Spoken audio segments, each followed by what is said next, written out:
Welcome to this episode of Intellectual Catholicism. Today, I'm here once again with my good friend, Dr. Matthew J. Thomas. He is Associate Professor of Biblical Studies at the Dominican School of Philosophy and Theology, and he is the Theology Department Chair, as I recommended to him in the past. The was a chair of the Dark Night of the Soul or something like that. Like that would attract more people to sign up. It's a certain kind of student that you would get with that, which I think would be good. I think we could make that work. Yeah, sorry, that was a very much an inside joke between me and Dr. Thomas. Well, Dr. Thomas, today I'm here to discuss with you your work on First Clement, especially the lecture that was recently posted on DSPT's YouTube channel. Now, before we get into just the questions I have for you, I wanted to first ask, you mentioned before, can you provide like the context for that lecture? Was it like the incoming students, the start of the year? Like what was the kind of surrounding context? Yeah, so two things to say. Or I guess the first thing to say is thanks for inviting me. I always get excited about the chance to chat with you, whether it's in person or whether it's on Zoom. So I appreciate you reaching out. The project itself is something that I've been working on for years. It's a book for Saint Vladimir's for that great popular patristic series that they have. And so this is a book on First and Second Clement that I've been doing, and thank God I've had a chance to really focus in and try to get to the finish line over this past summer. So that's where the content itself comes from. The setting is a new thing at DSPT that we started, which is called the St. Albert's Seminar. And so part of what we're doing, just thinking like, hey, we're a graduate school and there's a lot of really great scholars that are over here. We've got a number of good folks on faculty who also did doctoral work in the UK, and we were talking about how one of the things that we appreciated from doing doctoral studies in the UK was you get different seminars that you get to be a part of, and so we had in Oxford we had a New Testament senior seminar, then we had like a graduate seminar, and then there was in patristics there was a seminar as well. And my friend Michael Golowski, who also teaches with us, was up at Durham and did similar seminars. And so we were just chatting and said, "Gosh, you know what? We should start something like that at DSMT as well, because there's just so many good folks we have on faculty, so many students, friends that we have that are just doing great work." And so we set this up and modeled it along those lines. And so that's something just once a month, I think we have one of these going on. And so there'll be faculty that we have at DSPT doing these. There'll be speakers and friends coming in and giving them. So there'll be regular, content that's coming out, which is I think we're going to put most of them up online as well to be able to share them around with other folks. And then yeah, if it entices additional folks to come and to join in person, then we have the more the merrier that way too. Yeah, well, Dr. Thomas, I really enjoyed watching the lecture. I remember I found out about it through DSPT's Facebook post, and I was like, oh, I wish I was a fly on the wall in that room. And then I think you sent me the link for the lecture itself, and then DSPT later liked my comment on Facebook. So shout out to them. That's awesome. Um, That's awesome. Yeah, we have a new staff person in recruitment and all those things who's doing a great job and helping to make sure that the stuff that we're doing over there in Berkeley gets shared around and everything. So we're very thankful for that. and Dr. Thomas, one thing that was on my mind is just I remember like what was it, was it 2, 3 years ago? I was at your place and we did that little episode on First Clement. Yeah. And at that But time, then we were where talking. baby Mike took a nap, and then it was when we were gonna do it. I'm like, I guess we'll just do this carrying. That's right. Yeah. And what was it? We were talking about like justification in First Clement, and we were also talking about the dating of Clement, or I think we might have done that on a separate episode later. Yeah. Um, but now, you got into the topic of the Petrine succession. And I'm Yeah. interested, was that always on your mind, or did that just come about in the course of your research? Like, oh, this touches on this subject. Yeah. Yeah. So I think that I hope that this is an advantage. And it might not be, but I hope that it is. I have no interest in this question. It's one of the things that when you get into literature, um, that has to do with the early papacy and early succession, things like this. It as a field is so heated in that Yep. Yep. you have um, such serious kind of apologetics and counter apologetics that are being done on both sides, that the whole thing just ends up being a mess. And I think that a piece of it is that most of biblical studies as a discipline has Protestant roots. And so I think with those Protestant roots, you kind of always have this, whole Bishop of Rome thing hovering around in the background, which for most Protestants, if I'm going to speak out of autobiography, is ranges from like somewhat uncomfortable to like really uncomfortable. And which of course that is ends up being reflected in the way that we're looking at these things. On in the flip side, there ends up being a lot of the apologetics on the Catholic side has to do with trying to demonstrate as much as possible everything is kind of clear, neat, and easy, straightforward. This is the way it all happened. And all kind of goes this way. And I think that we've probably known each other like not like long enough that um, you probably know about me that I just don't have a whole lot of interest in apologetics personally. It's not that I don't think that it has value, because I think that it can. I think that what I find way more fun is, instead of like having some sort of debate where it's like, hey, let's line up everybody on this side, let's line up on this side, and let's have like a big food fight. I would much rather get everybody like at a pub somewhere and say, hey, let's have a pint and like let's like really talk through what do we make of all this evidence? Because you have all of these interesting, tidbits here. What are various ways that you think that they could be coordinated? And so from my standpoint, I came at this question of the earliest Roman succession not even really knowing it originally that it was a question. I came at it from reading First Clement back when I first read through the Church Fathers after my first semester, or sorry, after my first year at Regent College. So this is in 2011 in the summer. I read through the kind of your first volume of the Ante-Nicene Fathers. I got like into Justin, so going through all those sources. Remember the first time that I read First Clement on my own, the introduction says it's probably kind of written under Domitian and all that. And I'm reading and thinking like, this is a weird document if it's written that late. It just struck me as unintuitive, um, that it would have been written in the 90s with some of the things that, some of the features that it has, which we can get into. So I just thought, it's really interesting. And I went on to explore the question a little bit more. And I think that if I remember correctly, I just pulled this off of my shelf because I was interested in learning more about the arguments for both sides. So I have Thomas Heron's book, so Clement and the Early Church of Rome, which is here. That's right. There I you have go. mine Yeah, right here too.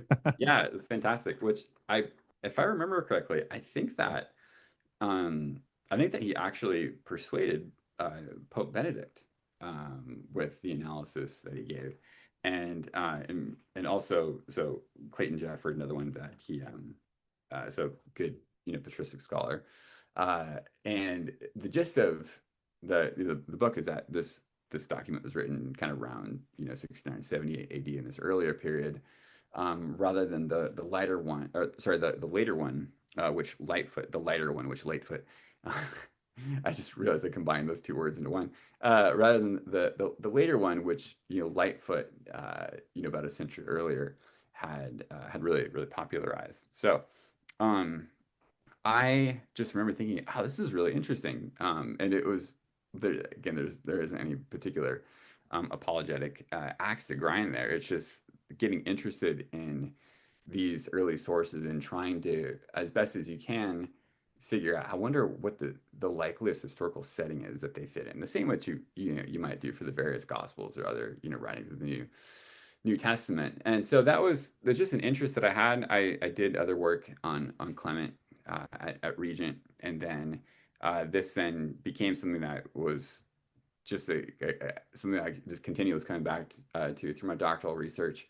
And then when agreed to do the book, this is something that I was interested in exploring more. Was trying to see if I could get a with a bit more precision what the likeliest date of first Clement might be, and also to fill in some of the gaps in Heron's work. Because if you see, Heron has his stuff on the internal evidence of first Clement, I think is really good, and he basically has stuff on the external evidence as like it's an appendix that's right here. So it's just this really small postscript, and it's like, so I thought, gosh, I'd love to fill that out more to give it a bit more of a balanced thing.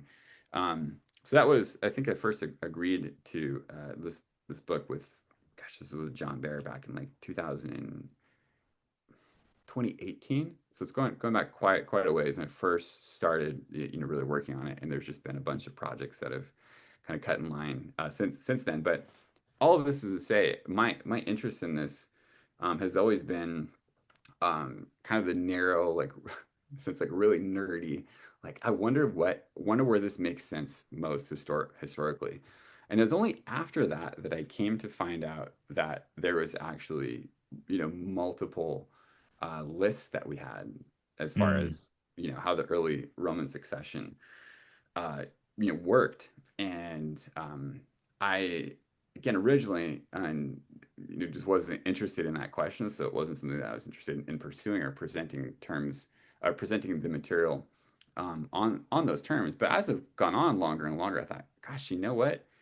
The material that I have here really seems to correspond more closely with one of the two traditions, which is passed on from antiquity. mm, And so insofar as you can kind of kill, two birds with one stone, as far as you can, with the same research, you can give a likelier date for when First Clement would have been written, and then also help to kind of disentangle some of what's going on with the early Roman succession with the same body of research. That it seems like a valuable thing to do. So all this is to say is I don't have a dog in the fight as far as that goes, nor did I, even when I first got into it, know that there was even a fight that was there. And so I really stumbled across this by accident. hmm. Yeah, and I can even say too, Dr. Thomas, I've known that you've been working on this for quite some time. And even then, like I remember I think it was the most recent interview we did on First Clement. You kind of alluded to what Jerome talks about with the Latin saying that Huh. Clement was the direct successor Peter. And so that I can definitely tell or attest that this was a later thing that you just discovered down the line. It Yeah. wasn't like, oh, I'm going in to do papal apologetics or anything like that. Yeah, well, I Yeah. don't think I'd be very good at it anyway. So yeah, I just yeah, I want to try to, yeah, just try to call the balls and strikes as best as we can, and Hmm. then to let all the rest of the apologetic stuff take care of itself. Yeah, so Dr. Thomas, let me just get to my first question here on the list, and it's you mentioned in your lecture, and I didn't even know about this until you said it, so it's kind of funny. Like, I'm learning right from the start. What was it? As recently as 2008, the Annuario Pontifico included both traditions on Clement being the Bishop of Rome, either pre-70 or in the 90s.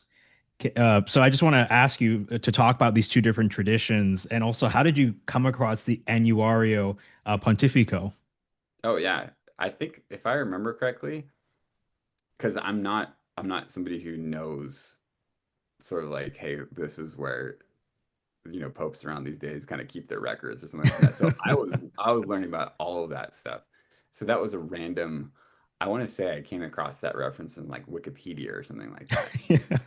It was, this is not like some scholarly, uh, you know, kind of deep dive that I was doing, because again, I'm really working on the first century, and then seeing the way that material is received and interpreted in the second, third, fourth, going eventually in the fifth century. And so that world, the idea that there even is a contemporary, debate kind of, and that you would see that reflected on the pages of this thing that the Vatican puts out, kind of giving sort of the history of the popes and everything. Um, I wasn't even aware of that until recently. And so you see, within that, which again is just reflective of what you see in earlier sources in the lecture that I gave at DSVT. I mentioned Photius as one fun example from the East, where you can see when he's writing, which, gosh, Photius is he ninth century? He is he gives you basically both traditions. He says some people say that he's the first after Peter, but then some people say that he's after kind of a line of succession with Linus and Cletus intervening. And so you can see from his standpoint in the Eastern like tradition, they know of both of these traditions of succession, and he doesn't seem to have a any clear sense of which of these is right. Um, the briefly the two positions are in the way that I eventually line them up in the end. One would be more closely associated with Eusebius, which places him in the 90s, and so it would be under Domitian. And the Eusebius writing, around 300 AD in Palestine is the first explicit witness that we have to this, putting him in this particular period. You could argue, and I've this is the way I used to read the data too, that Irenaeus implicitly lines up with something like this as well, but Irenaeus actually doesn't give any kinds of dates or anything like that. We would to arrive at that, we're kind of drawing inferences from Irenaeus, which may or may not be correct. The other position in the way I line up, I associate with Jerome, because Jerome has Eusebius's testimony when he's writing his On Illustrious Men. It's actually the main source that he's using. So it's really funny if you read Eusebius's history and then On Illustrious Men.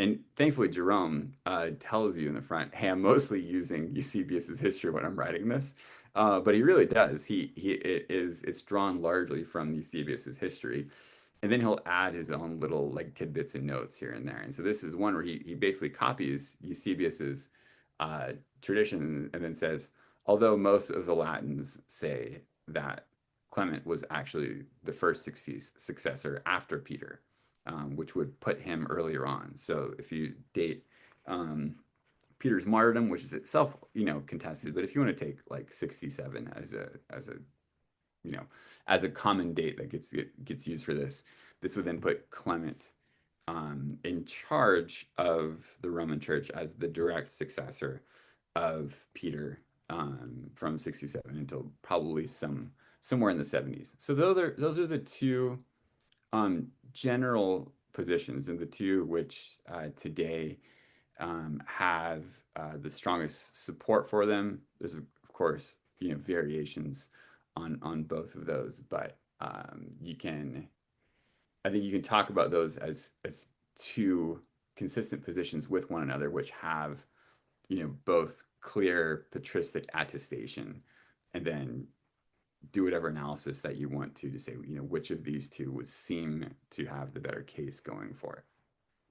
Yeah, and Dr. Thomas, remind us again, when it comes to the succession from Peter, what are our earliest sources? I know there's Hegesippus's list, and then if I'm not mistaken, Irenaeus builds on Hegesippus's list to his present day, if I'm not mistaken. Or, what's the what are the sources there?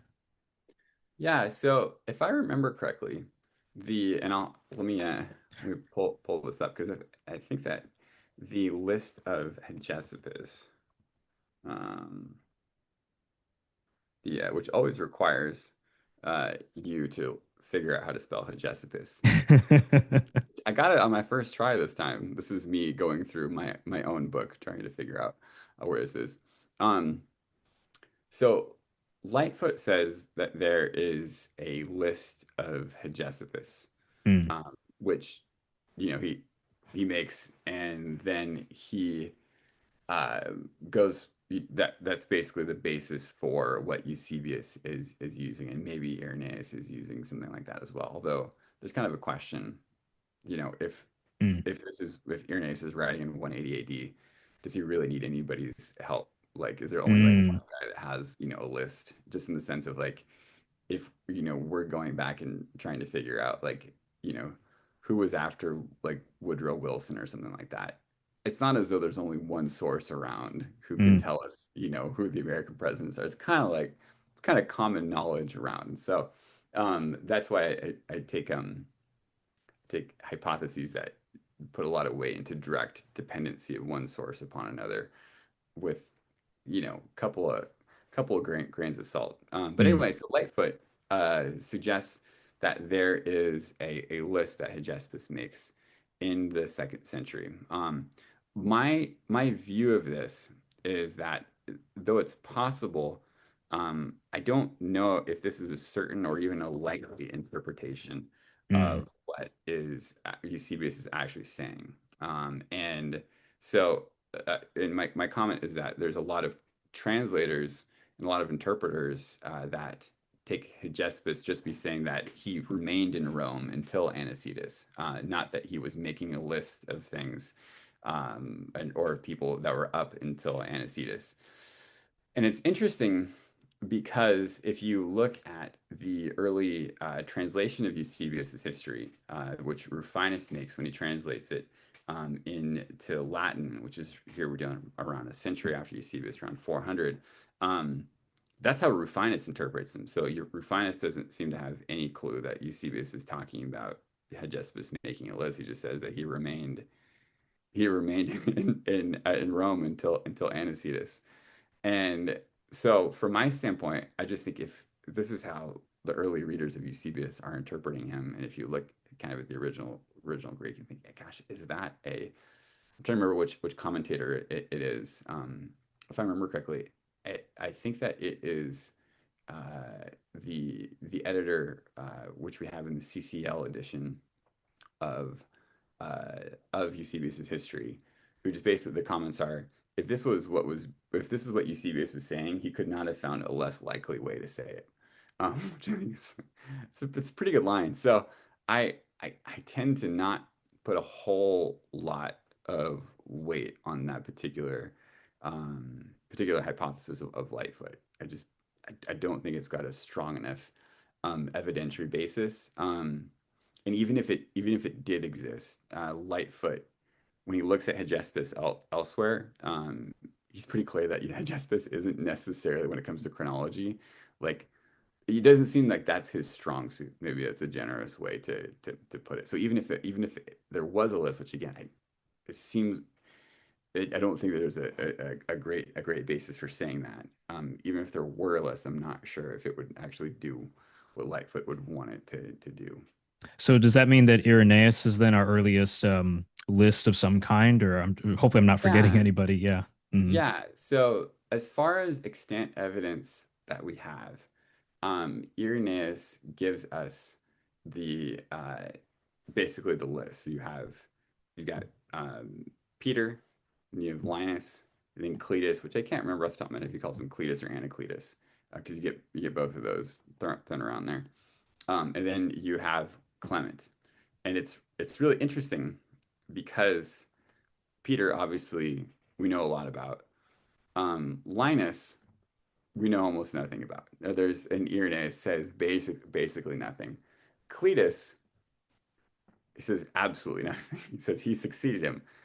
Clement, he goes on for forever. So the testimony that he has to Clement is, I think it's about 10 times the size of the material that we have of Linus and Cletus combined. So there's tons on him. He's clearly a really significant figure. He talks about how he's an associate of Peter and Paul and everything like that. But even Irenaeus, it seems as though there's a clear attestation to some kind of place for Linus and Cletus in between kind of Peter and the ministry of Clement. And that part doesn't seem to be contested if you're reading Irenaeus. And this is significant because Irenaeus at this point in book three of Against Heresies, he's just saying like, hey, if you want to know about any of the churches, like every church has their records. These are all well known public, and like let's just take the most obvious case, just because this is, it's the Church of Rome. It's kind of a big deal, and so he takes you through all that. So it seems that this kind of succession, with there being in some way Linus and Cletus being intervening, is not contested. That seems to be pretty common knowledge. Um, there also doesn't seem to be anything really known by Irenaeus about these two earlier figures besides their names and their some way in which they function in the period between uh, you know between Peter and Clement. And a lot of the interesting stuff that you're going to find in later centuries, so looking at Rufinus, for example, or Epiphanius, is trying to ask the question: who the heck are Linus and Cletus, and what are they doing there? And how exactly did they function? Which I think um, I think that we're obviously going to end up in some speculative territory there, but it doesn't mean that it's not constructive speculation. There might not be ways in which we can coordinate this to actually arrive at what seems to be pretty satisfying solutions. Yeah, because remind me, is it Irenaeus who mentions that Linus is also named in the New Testament, or is it Eusebius's note? I'm trying to remember because I know It's Linus Irenaeus, gets yeah, okay, yeah, yeah. yeah. So Linus gets name dropped. Paul mentioned him, yeah, That's yeah. right. So that's the one thing, like, oh, Paul mentioned that guy, and he doesn't have anything else to All say right. about him. Yeah, Yeah, and Dr. Thomas, let me throw you a softball now. So if someone is worried, right, that these two traditions somehow undermines, the succession from Peter, makes it uncertain, or even undermines the papacy itself, what would you say in response? yeah. Um, Gosh, here I am undermining the papacy once again. Um, you know, it's one of the great things about just kind of doing, biblical studies and patristics and kind of staying out of that is that I get to I don't have to like worry about things like that in that sense. Mhm. And there's a sense in which it's not my job, and it's probably best that I, again, from a standpoint of trying to, I mean, objectivity isn't a good word because none of us actually attain to that, but to trying to have a scholarly fairness and to be really just honest and transparent about evidence that we have, evidence that we don't have, stronger stuff. Which is great because in the end, that actually ends up becoming the best kind of apologetic, where you're not trying to. There isn't any kind of like sophistry. There isn't anything like that. You're not. It's just you're trying to, let the truth stand on its own 2 feet, which thankfully, being Christians, we find that it really does do that. So it's fantastic. Um, I would say if somebody is concerned about that, I would say that I don't find this to be concerning. And I don't find it to be concerning, one, because we're not saying anything that the tradition which hands on the authority of the papacy hasn't already said.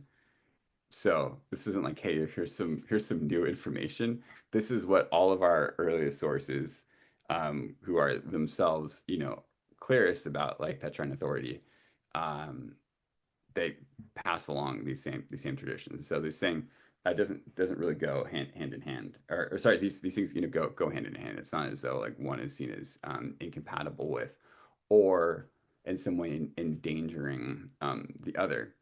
Um, the other thing I'll say is I actually think that there is a way in which if you try to coordinate all these pieces and try to get to the bottom as best as you can, I can at least say for myself that there is a way in which this has made um, this has made the Petrine ministry a bit more tangible as a real thing than it maybe had been in the past. I think because before I didn't really think a whole lot about traditions as far as Peter actually functioning, in Rome, him actually having a leadership position in Rome, and what that would have actually meant.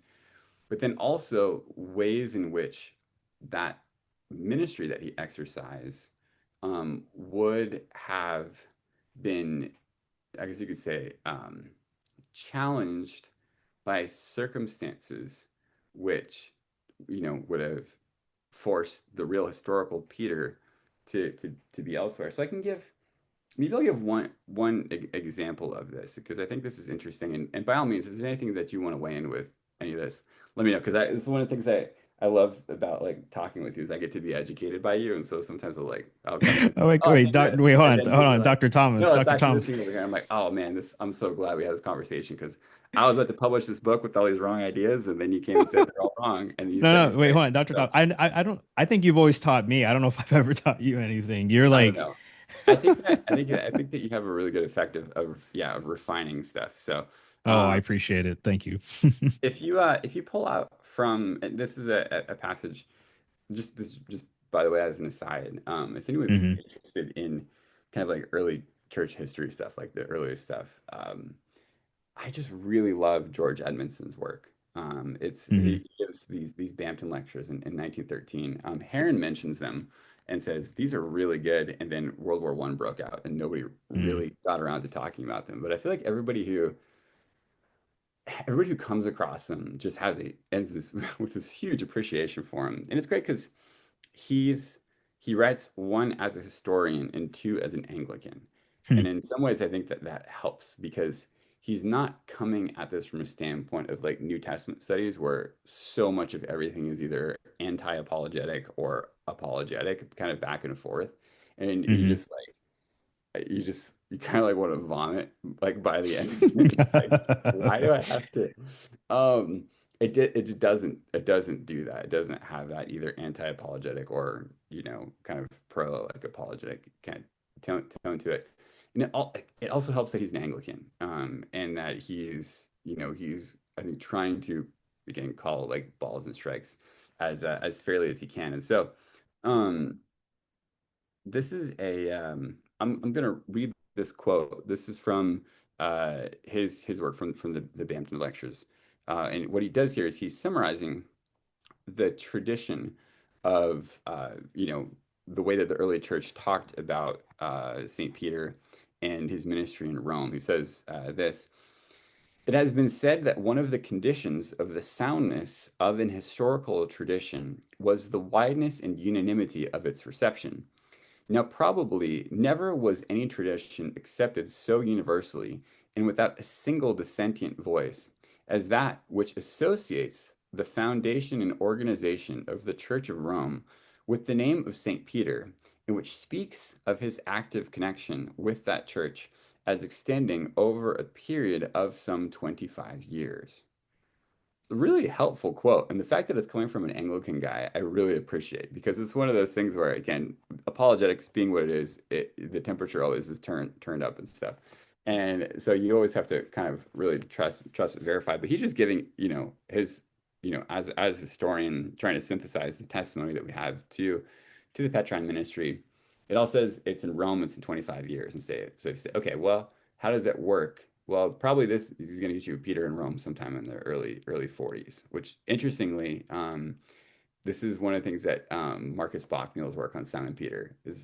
He points to this a number of times, and he says when this is in, gosh, we're in Acts 11 if I remember correctly, when you have Peter and he is miraculously released from jail when he's in Jerusalem. And then he goes and he's like knocking on the door over at, Mark's mom's house. And they're trying to say, hey, open the door. It's Peter. Like, it's a ghost. And they're like, but ghosts don't knock on doors, do they? And then he eventually opens it. Oh, it's not a ghost. It is really Peter. So the whole scene. And then at the end of it, it says he went to another place. So Ace Hetran Tapan, which is a really interesting thing to say. It doesn't just say that he departed, but it also doesn't say he went to Joppa or he went to wherever. It says he went to another place. And it's this really evocative sort of thing. And it kind of gives you the sense of that there might be some kind of like let the reader understand that's being said here. And so Marcus in his book on Simon Peter, which I highly recommend. I just think it's so good. Are you He talking about the Remembered Peter or the slimmer volume? The more Sound affordable volume. jurisdiction. Yeah, the That's one that you can afford and not the one that you can't. that's So right. the one with Baker. Not the more Like Zebek one, yeah. not the more Z-Bag one. Like I know the struggle of trying to sell more Z-Bag books to people. It's it is a challenge. So it's really good. He actually points out too how the only other time that you see ace heteron topon used in the Septuagint, it's used to refer to Babylon, and Babylon, of course, is a cipher for Rome, often in the first century. So it's just a fun little kind of connection that you see internally, which seems to correspond with uh, the external testimony that we've got, which would put Peter there somewhere in the 40s.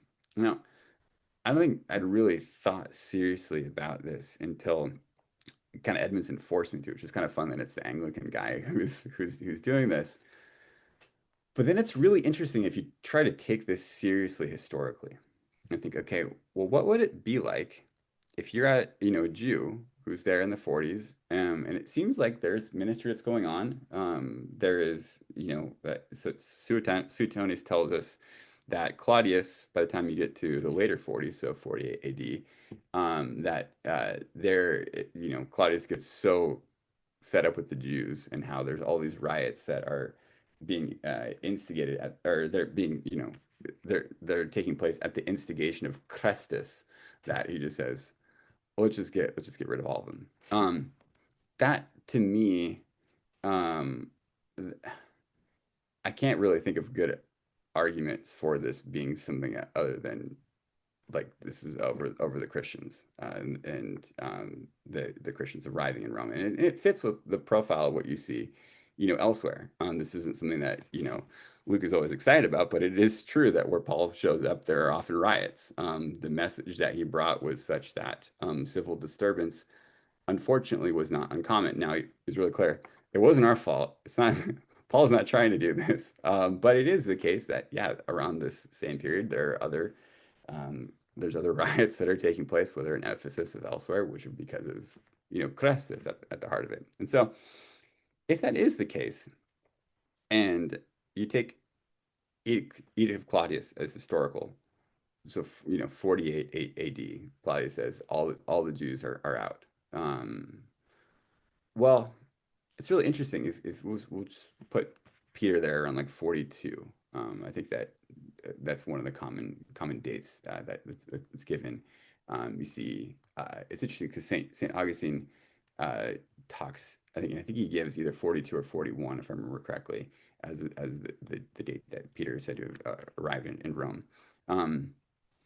So you've got maybe 6 or so years of ministry, and then they're kicked out. Okay, well, it would seem as though at this point that there's going to be not just a Jewish church, but there's going to be Gentiles who are part of this church as well. If the movement of the Spirit that's taking place, in Rome is anything like what's been taking place elsewhere in Acts, you have Peter as, hey, he's Mr. Gentile inclusion, the whole Cornelius thing, etc. So you to that we get to 48 AD, you're going to have a Jew plus Gentile church, which then is going to have all of the Jews taken out of it. So this is, famously Priscilla and Aquila show up in Corinth when Paul is first there, and they're there because Claudius kicked out all of the Jews. Well, what's interesting is that this then leaves the Roman church without any Jews in it. And it also leaves the Roman church without Peter because Peter's a Jew. And so, what does Peter do in that situation? If we're just trying to think by analogy, are there other places in which the apostles founded churches and did not in some way provide for leadership for them? And I can't think of any examples. It seems as though everywhere that the apostles are functioning, that there's some kind of leadership structure that they establish for them so that, that's not total anarchy in the churches, when they don't happen to be there. And it seems to me that that would be especially needed in a context like what you have in Rome, which isn't just like, hey, I'm going down to Corinth for 5 minutes. I'll be right back. send a, carrier pigeon if anything goes wrong, etc. It's not like, if we, leave our kids at the house for a second because we've got to run to the store or something. Um, Claudius is serious. All the Jews are out. And as far as when are they all coming back, nobody has any idea when they're coming back. And so I think at that point, and this ends up being up to about 52 AD. So you've got around kind of four-ish, five-ish years that this edict seems to be in effect where there's no Jews allowed there. Well, um, given that this is something that is given for an indefinite period of time, until further notice, until basically Claudius is toast, which is what ends up taking place. You can't have Jews there. To me, it is. I can't think of any circumstances or any evidence that I would point to if I was trying to construct an argument that Peter would not have provided for some kind of leadership in the church in his absence. I can't think of any Christian parallel. I can't think of any Jewish parallel. I just can't think of any parallel whatsoever that would lead me to believe that that would be the case. All of the evidence that we have would seem to suggest you would have some kind of leadership there. Well, that's then really interesting because you think, well, who would it be? Who would do a job like that? Well, obviously it'd be a Gentile because there's no Jews that are allowed there. And so it's got to be somebody who's going to be in charge kind of in this intervening period. So yeah, Peter is still he's still Peter. There's still a role that he has, which is a distinct role. Peter's also not going to be in town, and he's Peter's. He has to do other important things. We find him seemingly the next year at AD 49, Council of Jerusalem, doing cool Council of Jerusalem things. So what the heck who's in charge of the Roman Church? Who's making sure that the wheels don't fall off? Well, you would probably need somebody like a Linus, somebody who's got a good Gentile name, which I don't know. I've never found a Linus in the Old Testament before. It's possible that there's some secret Hebrew Linus. It doesn't strike me as a particularly Jewish name. You kind of need somebody like that to be in charge of the church in this intervening period while Peter is one kicked out of the city, and then two off doing other cool apostolic things because I mean he's Peter is kind of a big deal. To get to the original question, I think that for me, looking at this has actually helped me to appreciate Peter as a real historical character with real historical circumstances, and to situate his own ministry within the broader history of what was happening within the church and also within the broader Roman Empire, partially as a result of his ministry, if the Crestus thing is correct. It then helps you to see, okay, something like this would have been necessary. You'd have had to have somebody while Peter is around, either because he's doing other things or because he's a Jew and he can't be there, to do this job, which would then give you an appreciation for, yeah, you would make sure that whoever that person is there, you're not going to forget about them. There's a real authority that they have. It's also would probably be understandable why you might not know a whole lot about them, like, kind of longer term, because all the Jews are gone. There's not a whole lot of people who happen to be there. So there's a lot of ways in which it just actually fits together. And it only fits together. It only becomes, at least for me, historically embodied when you have these questions that you have to explore where you think, this isn't neat and tidy the way I want it to be. Well, what actually is going on? And it's ultimately comes back to, real history tends to be complicated most of the time. It tends to be more interesting than some of the flat reconstructions that we would want to give to them. Yeah, and Dr. Thomas, I was interested because you said, in that circumstance of Peter, and the Jews being expelled from Rome, that Peter would leave Linus behind. And I was thinking, because I remember before a while back, you mentioned that you thought like maybe the pontificate of Linus and Cletus or Anacletus like was in the 40s or something like that. Um, but I'm interested then on how do we get to Clement, right, being the direct successor of Peter? Because then, I Yeah. mean, you're also open to that, I guess, possibility as well. But I guess you might see the pieces a bit differently. And let me just throw in now a wrench, or not a wrench, but like So through everything, tomatoes. well, well, I, during your lecture, during the Q&A, there was like I forget who asked it, but it was a Saint Epiphanius of Salamis's idea that Yeah, Clement was actually chosen to be the direct successor, but because apparently Clement would have probably been a quite young man at this point, he let Linus and Cletus, or something out of humility, he let Linus and Cletus go ahead of him, and then when we get to the 90s, he takes over. yeah, So I'm just interested on then, what's your take on what happened? yeah. So let's look at Epiphanius and then let's look at Rufinus because I think that these two are helpful to kind of compare and contrast because they're both accounts that we have from a similar period, which are trying to give it, the readers a sense of this is how this early tradition works. We'll start with Epiphanius. What's interesting with Epiphanius is that he's transparent. He has no clue what happened. And he says there's actually multiple traditions here, and he doesn't know which one is right. And what's interesting is when he says he gives this idea that he has, he doesn't appeal to this as like I received this from somewhere else. This is where it's going. Nor does it seem to be something that he has like a high degree of confidence with.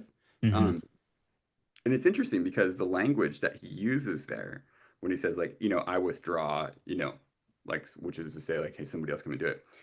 It's actually an inference from First Clement itself because he's taking a piece from First Clement, which is interestingly has to do with the bad guys, not the good guys in First Clement. It has to do with the bad kind of Jewish revolutionaries who seem to have been over there, or whether it's whether it's them or whether it's not them, whoever the bad guys are, who are causing the uprising. It's that's what in the original setting is. Um, Epiphanius takes that and says, well, what if we applied that to Clement, like he was saying, kind of, I withdraw instead, which so it seems to be this kind of interesting inference that's there. It doesn't have a whole lot to commend itself besides, hey, this would be one possible way to do it, both in terms of Epiphanius's own confidence in it, or it being something that Epiphanius has like derived from like somebody who actually would have known these things a bit better. And so you kind of have that on one side. It's interesting if you compare that with Rufinus. So Rufinus, right in a similar period, who himself has a lot, I guess you could say, a lot stronger Roman roots. So when Rufinus is writing this, he was somewhere he was in and out of Rome in these periods. This is in the I think in the first decade of the 400s AD, if I remember correct. And Rufinus says, "This is the tradition that I have received."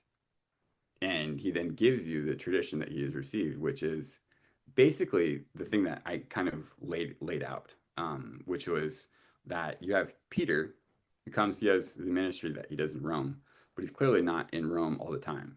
Again, we only need Acts 15 to tell us that because he's back in Jerusalem at that point.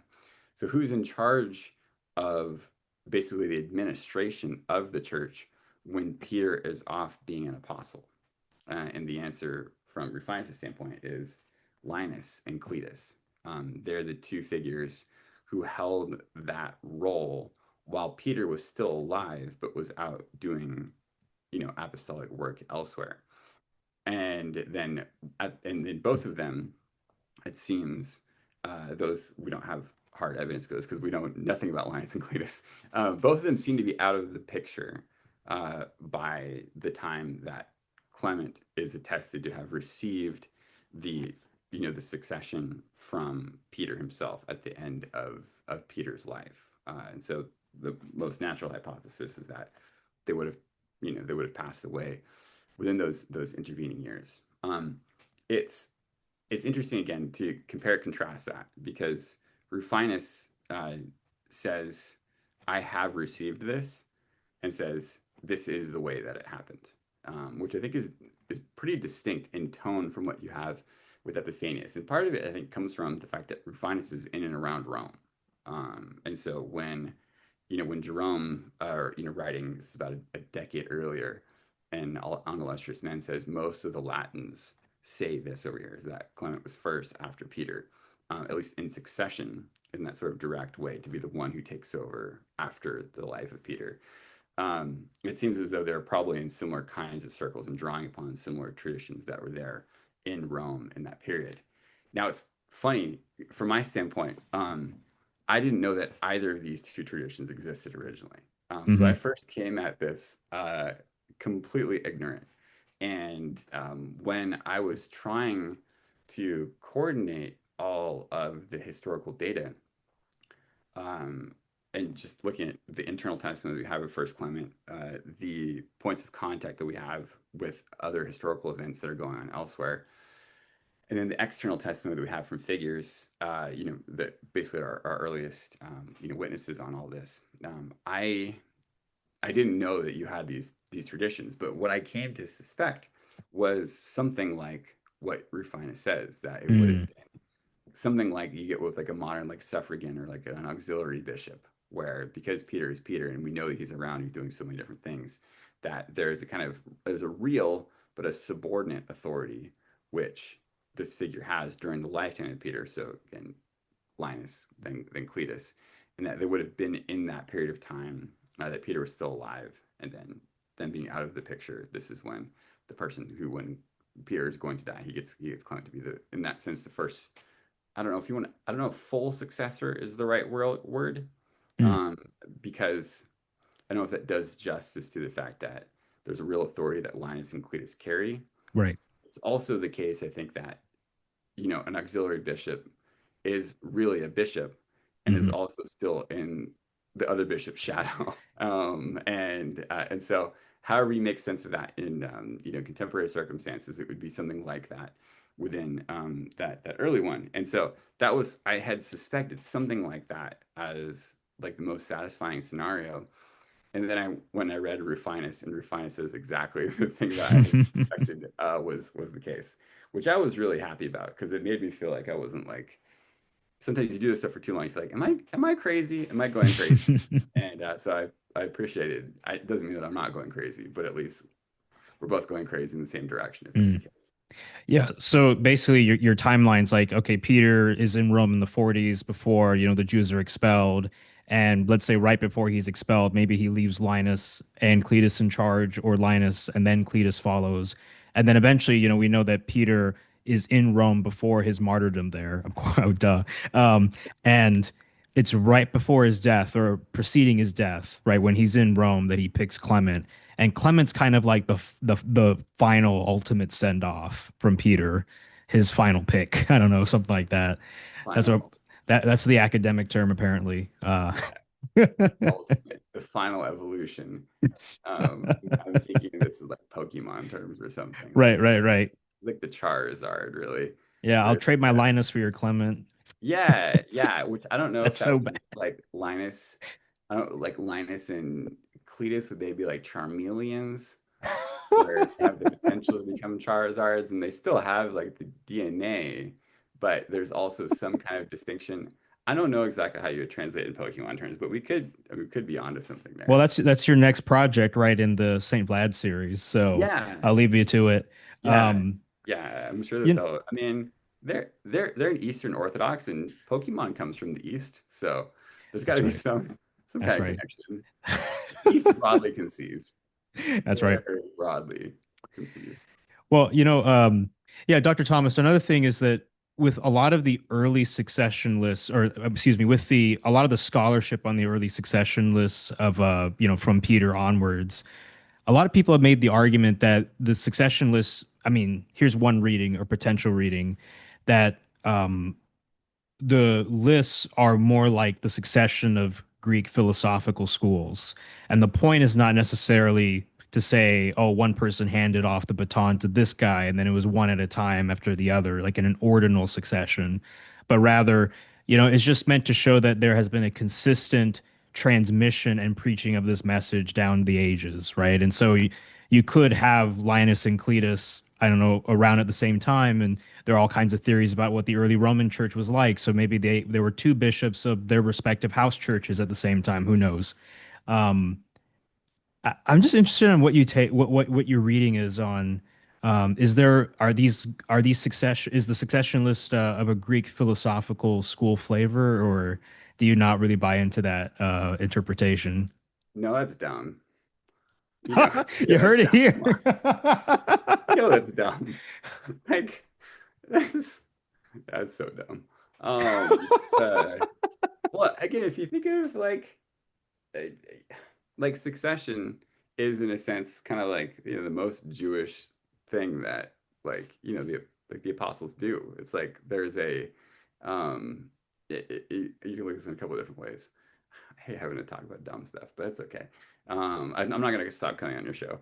But I don't really think that there's a whole lot that kind of going for it. And it feels like in that area you're getting into some of like kind of the more like apologetics territory, where I just I just all feels like a big face palm. But to to give a couple of the reasons why I don't think that's a particularly useful way of looking at it, which is again is itself it just feels like it's just more Hellenization thesis stuff that you have to like, hey, why is this why is early Christianity wrong? Something about it's doing a Greek philosophical whatever majigger, and that's why. If you go back to Josephus, it's really interesting how he ends in giving a succession of the not the bishops but the high priests that go all the way back to the establishment of the high priesthood. It's really clear how important that is.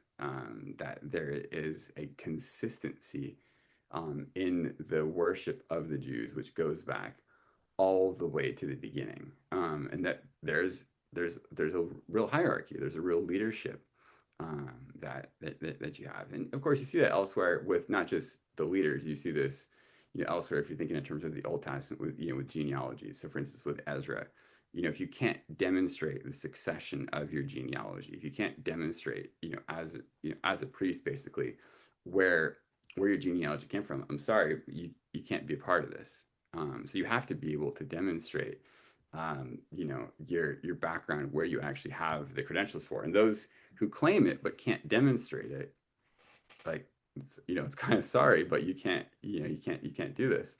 You can see then, the apostles themselves as as good Jews. Um, you can see how with the church in Jerusalem, there's a need to have some kind of person who is going to be the leader of the church there. And again, they're good Jews, so they say, well, let's get a person. That's not like a, let's I don't know, let's get like a presbytery or something like that. Even though there's obviously conciliar elements, and I don't mean for that to be, dismissive, towards folks that are enthusiastic about those things. There's definitely a place for those things. Um, but again, naturally, being good Jews, you get a person who's going to be in charge, and that's what takes place. You get James, and I think that what you have taking place is that the in the ministry of the apostles elsewhere, if we're thinking in terms of monepiscopacy and all that kind of stuff, um, I think that all of that just follows from the ministry of James. I don't think that that's based on Rome, and I don't think that that's based on the Petrine succession. I think that if anything, it goes the other way around. It's you have the apostles first in Jerusalem, and James is the one who's in charge there, and then elsewhere in their ministry, where they're appointing people to be, the successors, the leaders.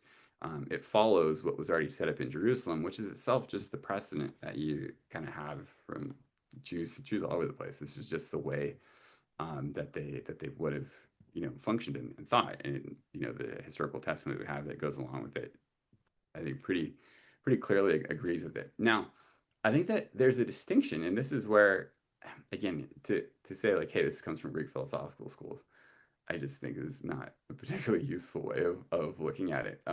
Historically, I just don't think that there's a lot of attestation that you can bring into support something like that.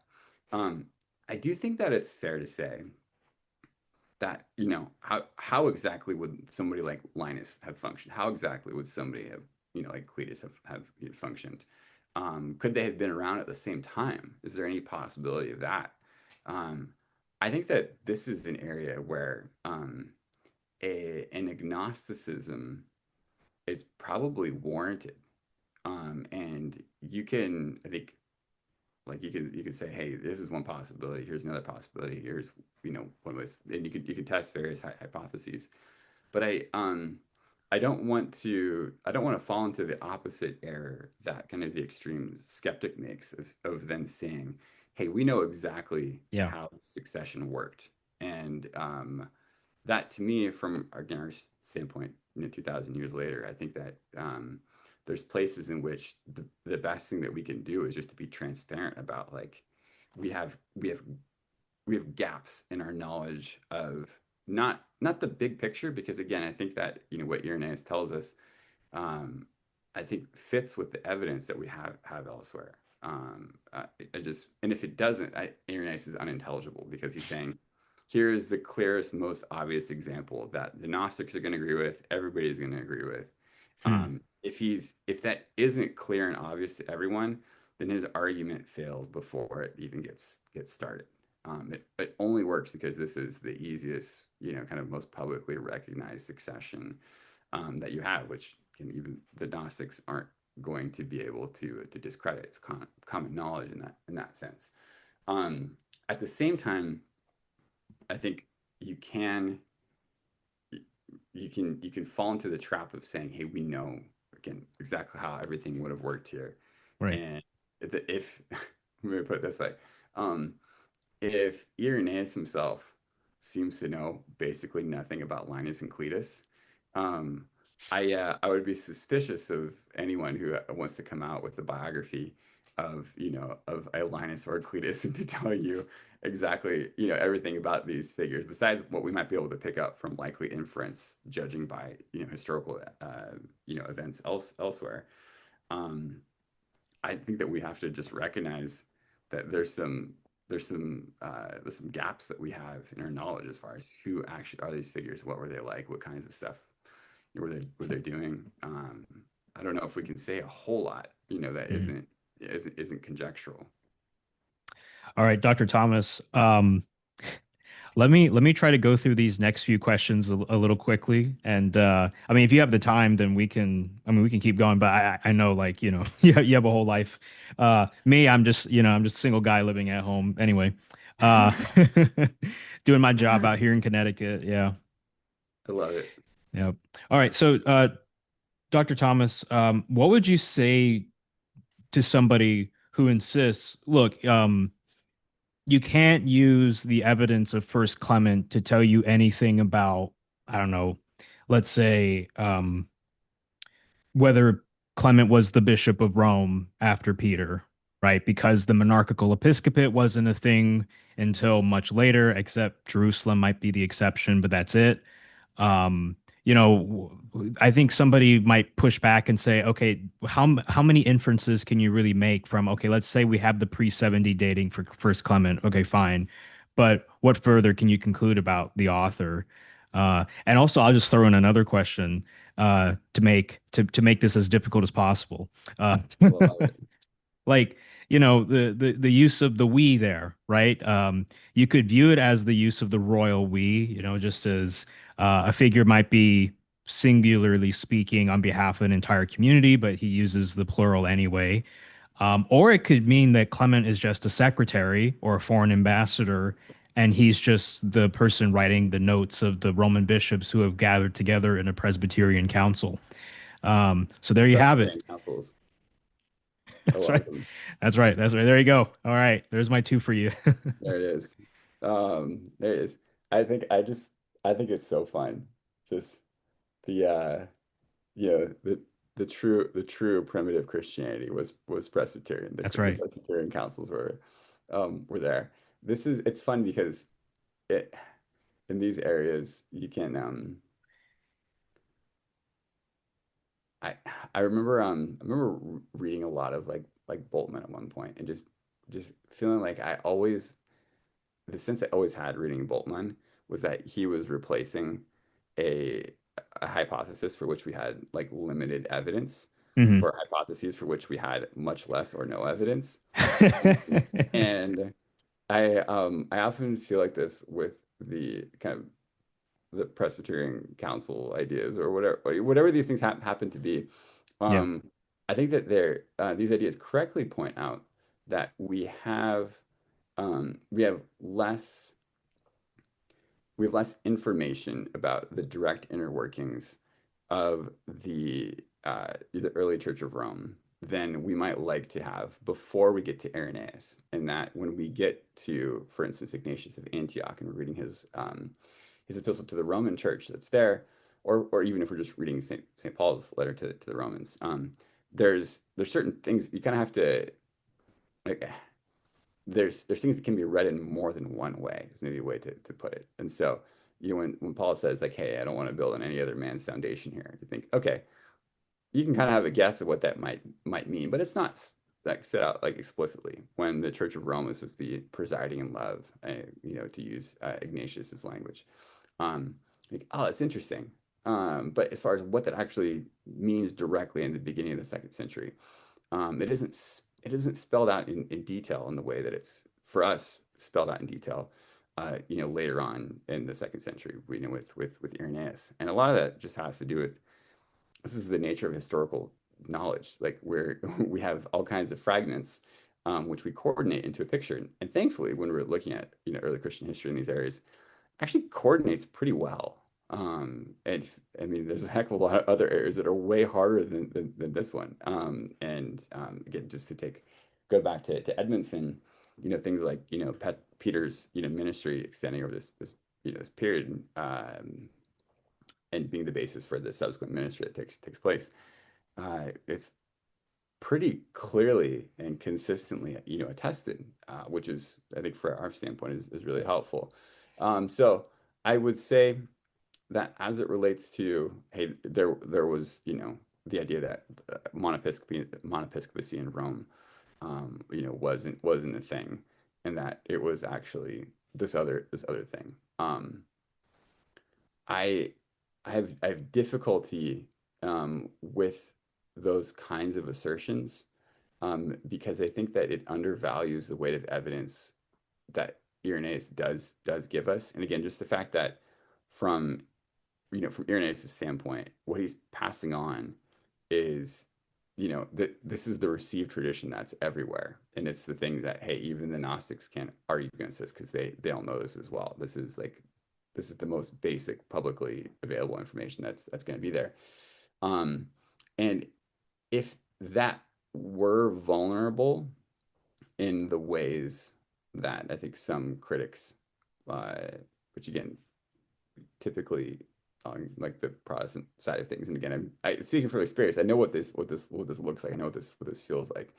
Um, it if there were these historical vulnerabilities, the Gnostics would have, pointed them out.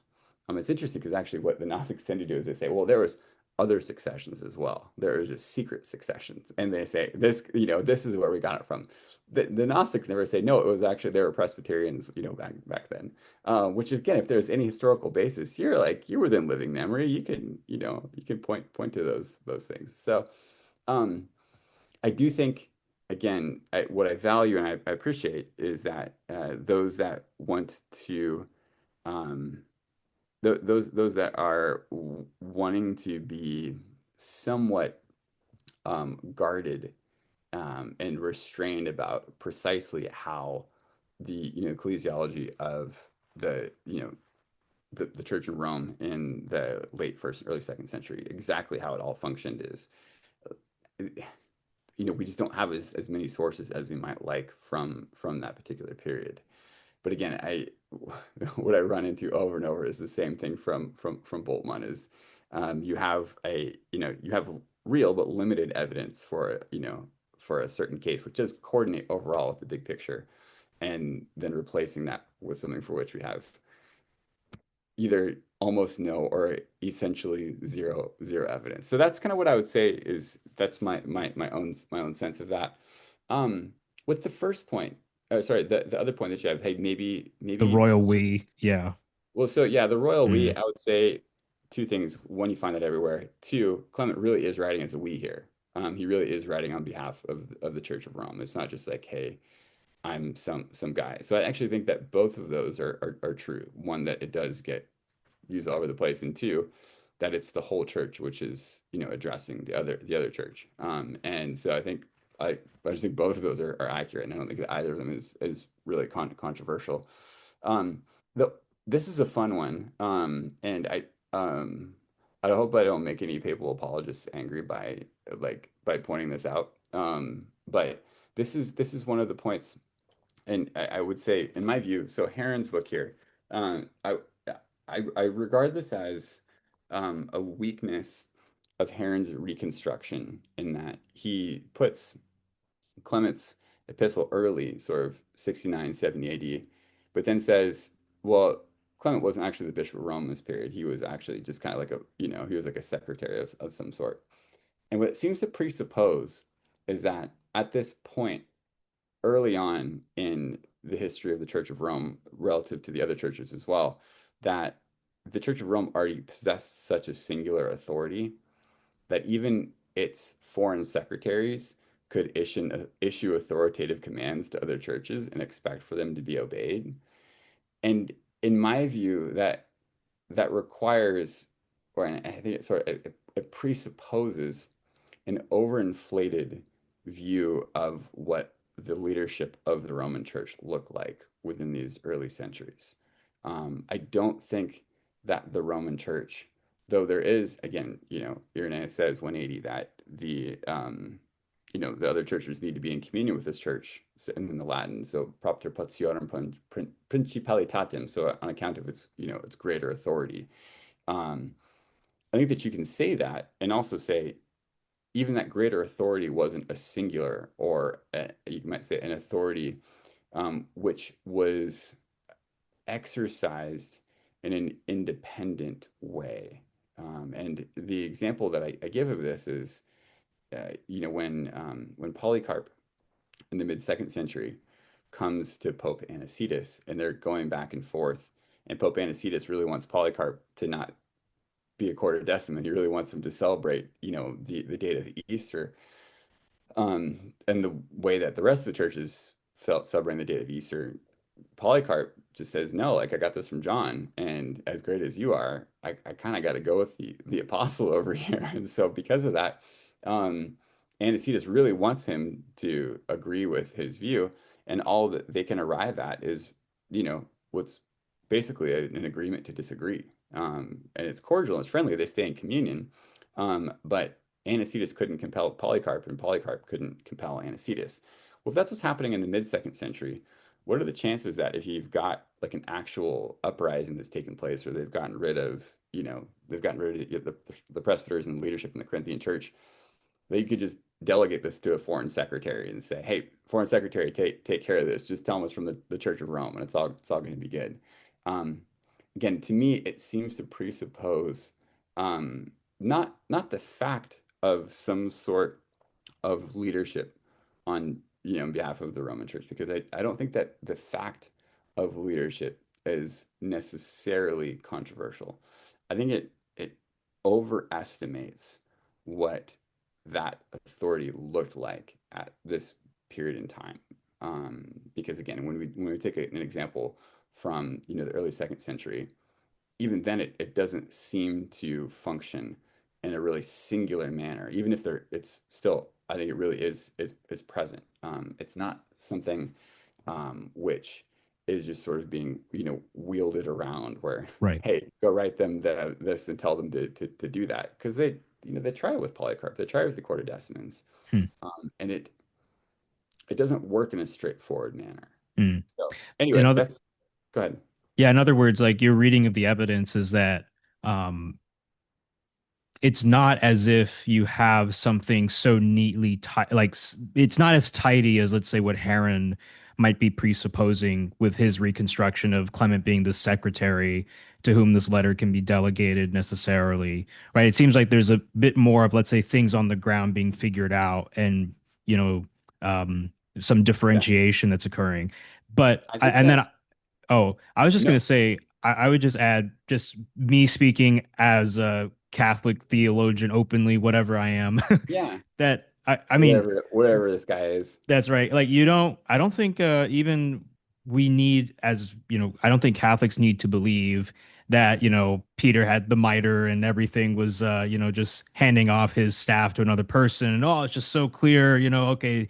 Um, oh, somebody's going to clip that and take me out of context. The point is that I think there's also room, right, for, I mean, collegiality, but I don't think that eliminates the succession from Peter either, or that in the Roman Church they would have recognized, hey, there is this person who has this Petrine lineage, and he has primacy among us, even if there are multiple men with the name Episcopos or the Yeah, title Episcopos in the yeah, city.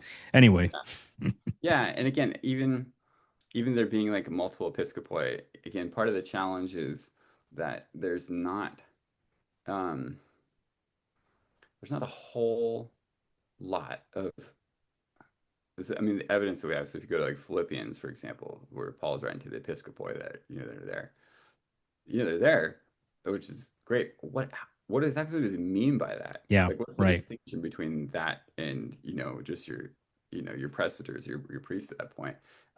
Because you're in a situation when it's really the apostolos who's kind of the he's kind of the big deal. Like it's the it's the apostles who are still the ones who are calling the shots. And so it's interesting. You can read through, and this is really fun. If you don't anybody who hasn't read through Eusebius, you could just stop listening to me because I'm not as interesting as Eusebius. Just read through Eusebius because you find so many interesting things. You can find a couple of examples where you have somebody who is the bishop in the city who has another bishop who is functioning again in what kind of is an auxiliary role, and is helping to support the authority of the main bishop that's there. And um and so you clearly have stuff that's like that, which takes place as it's necessary. The question is, does that then mean that everyone is Presbyterians or something? And I just think that's different. I don't think that one would have ever arrived at that conclusion, just strictly speaking, trying to Mm, derive it from the historical evidence itself. I'll just say with the Heron thing, I think that part of the challenge with this is that Heron is kind of writing as a Catholic priest, and so generally speaking, I think that he already has in mind, hey, the Roman Church that says to say something, and so this is what's going to happen. And the like I said, I think that the evidence for first and I guess you could say um, a primacy of authority, which Peter himself carries, which then is part of what it is to have be a successor to the Petrine ministry, which is then located most fundamentally in the Church of Rome. I think all of that is just historically uncontroversial. That was I remember for me as a Protestant, how come this can't be more controversial? I want this to be controversial and unclear, and it wasn't. This is part of when I personally just really didn't want to be Catholic. I wish that this would all be mixed up and unintelligible. And then I read Irenaeus and the other stuff around. I think, gosh, this is really clear. Again, at the same time, I think that you can say that it's not as though just a papal delegate in the first century is going to be able to say, hey guys, do this or don't do this, and it's all going to work in a straightforward manner. Because again, even in the second century, when the Bishop of Rome himself is trying to work on things, um, I think a primacy that's recognizing him. But even when he himself is saying directly, "Hey, we should all do this. Everybody come along with me," it doesn't always work in a straightforward way. And again, Polycarp is, I think, that encounter that Eusebius preserves is a really good example of that. yeah, Dr. Thomas, I wanted to close out this episode with a funny example. So, if you remember, I texted you about this because I remember you sent me your translation of First Clement, and I told you like, oh yeah, my Greek instructor at Harvard, she wanted to translate. I have your friend Bart Ehrman's translation. Oh, I'm just cool. using the Loeb Classic series. Hey, Um, Bart. so it's like tu onomatos tes episcopes, and she wanted to translate that as what is it? The title of oversight because it's feminine, not it's not episcopos or something like that. So it's like the more broad, abstract idea of oversight. And I remember I asked her like, because I read your translation and I didn't say like, oh, I'm citing Matthew J. Thomas here, but I kind of just said like, yeah, why not just translate it as like the title, the name bishop? And she said, she, you're gonna love this. She said this, I'm Baptist. Uh, we're gonna translate it like this in class. And Yeah, when you mentioned at the start of how polemical things are around the debates on the early, not only the structure of the early Roman church, but just the early church in general, yeah, um, yeah, it gets into like apologetics, counter apologetics territory very fast. But I just yeah. thought, yeah. And it's which is unfortunate because like again, if we can if you can get folks to actually have real just open and honest like conversations with one another, um, we really can learn from each other, which is awesome. Hmm. And insofar as you can, arrive at this, I mean, there's a number of people who I I'll just give a shout out. My friend Ed Gallagher, who is Hmm. he's a Protestant theologian who does stuff on the canon. He reads my stuff, I read his stuff, and I love that there's a trust and like an appreciation that we have like mutually where it's like man we want to build each other up with what we're doing. And we also want to be challenged by Hmm. it, because it's like you want to be challenged by the truth. Like in the end of the day, like who benefits from having their position substantiated or winning a battle where you're actually wrong? Like the if I'm wrong, I want somebody to correct me. I don't want to like oh fantastic. I get to be wrong for like forever. That doesn't help me or anybody else. But I think that there's also um I don't know if it's avoidable. I think in terms of, we're all um, the same way that like if you look at like children of divorce and like the way that children of divorce, you can work around the baggage that you're carrying, but to it's hard to ever totally act like that's not there or to it's really challenging to not feel like hey this is like an whose side are you on? Are you on this side? Are you on that side? Are you with these guys? Are you with that those guys?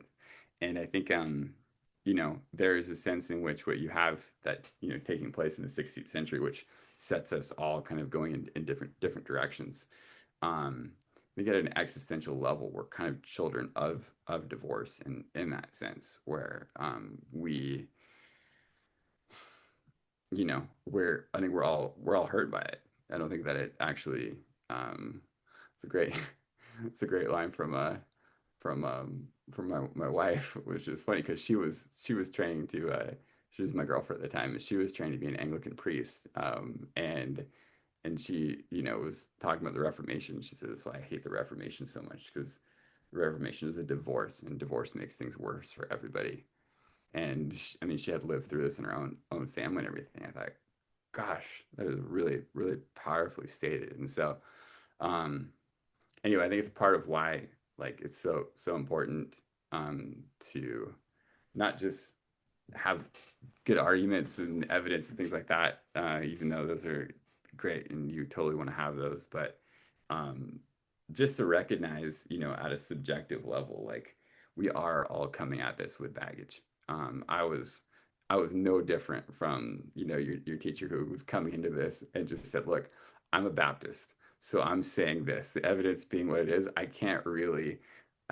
I can't even really conceptualize this being anything other than the way I'm thinking of it right now because of what the implications might be personally. And insofar as it's like it ends up coming across as like unfairly like anti-Catholic or something like that. I don't know. You can also flip it around and take it as a compliment too.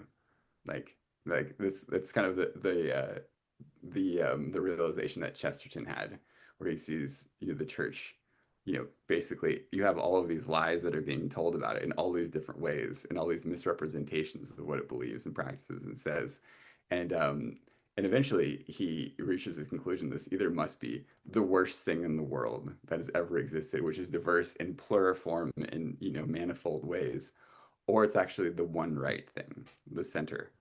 And I mean, you can let your non-Catholic uh, listeners kind of decide which of the two they think is more accurate. Mm, But I think there's a sense in which it is paying a compliment to the fact that the claims of the church are something that we all feel existentially, whether we mm, acknowledge them, whether we're running away from them, whether we can't figure out what to do with them. And I have sympathy for all those positions because mm. I've walked in all those shoes. You know, Dr. Thomas, instead of a Dark Night of the Soul chair of theology, I think we should give you the title of oversight. I think that would be. Sorry. I'm so sorry. You had this nice ecumenical ending, and then I pull that out. Well, No, that's great. I love it. That's beautiful. yes. Thanks. I So appreciate that. yes, for everybody who is watching this interview, please check out Dr. Thomas's lecture if you want to know more about the dating of First Clement, the arguments that Dr. Thomas brings to light. And honestly, this was just a fun conversation about, who was Clement and what was the structure of the early Roman Church like and the succession from Peter. So, Dr. Thomas, I want to thank you once again for coming onto my channel. It's always a delight to talk to you. And I always think to myself, if I ever get a PhD one day in biblical studies, I want to be like Dr. Thomas. So, Man, I really appreciate that. It means a lot to me coming from you, and I'm grateful for the ministry that you got in trying to take obscure people like me over in Berkeley and like making this stuff more accessible. Because if it wasn't for you, nobody would have any clue what you're doing. So what we're doing. So I'm glad what you do and helping to bring people together.